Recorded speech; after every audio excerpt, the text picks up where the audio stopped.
Ассалаумағалейкум, құрметті оқырмандар, құрметті көрермендер.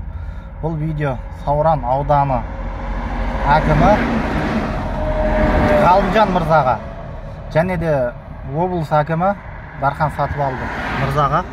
Біз мынау Мәшкірі Жүсіп деген ауылдамыз қазір. Бұрынғы Достық деген ауыл. Қарасаңыздар, мына жерде жаяу жүргінші бар. Мұнда осында тұрғындардың айтуы бойынша мына жерде республикалық маңызы бар жолдарда освещение жарық шамдары қойылмаған. Қазір мынау алдымызда жаяу жүргіншілер түнде өткен кезде өте қауіпті дейді.